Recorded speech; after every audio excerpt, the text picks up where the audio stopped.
So, Ken, what are some other, you were mentioning some attributes, are they a consultant, almost the type of relationship?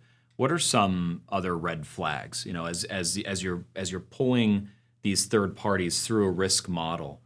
What are it's just some other red flags or things that would affect the level of risk or things that definitely start pushing the organization toward the higher risk category? When we refer to red flags are generally going to be issues that are identified in the resource guide, DOJ resource guide. Anytime a red flag is identified, that red flag has to be adjudicated. So when we're conducting or really before the due diligence process, the due diligence process will identify red flags. It will also identify other concerns around that third party. Prior to the due diligence, there are generally not red flags. Okay. Right? And so, generally. I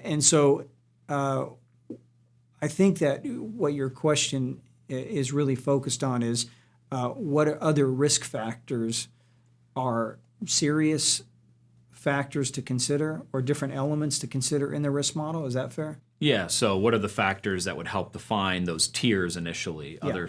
And so when we look at risk factors, we've talked about the broad risk factors being the geography, being the type of third party, and then questions that you ask, the company would ask its third party in its intake form, and then questions that it would ask of its business sponsors. So the types of questions that are considered and weighted in the intake form are going to be the transaction value. It might be the transaction volume. There may be questions around how they actually engage in contracts.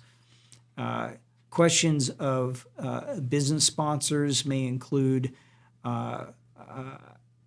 their background and knowledge of that third party. It may be how they found that third party.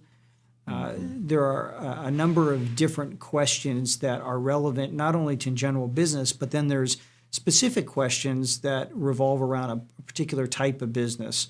One company that we work with is a manufacturer of industrial equipment. They want to ask questions around how that third party actually represents their product in the marketplace. And based on how they answer a question, there are better answers and not so good answers. And that affects the weighting as well. So it does need to be tailored, or at least some aspect needs to be tailored. Geography is what it is, but this notion of the way in which, in some ways, and the way in which they're executing the business relationship, what you've hired them to do, whether or not they're kind of doing that faithfully in a way that would kind of comport with the legal and regulatory. Yeah, very much so. I mean, it's not just obvious regulatory questions. Right. There's questions about your business, and quite frankly, there's questions that are a reflection of your culture that make you evaluate a third party differently. I see. So not all the red flags come out of due diligence.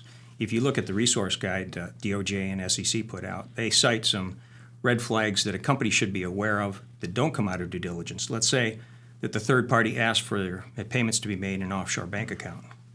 Or let's say that the third party was recommended by a foreign official and strongly recommended to be retained by a foreign official.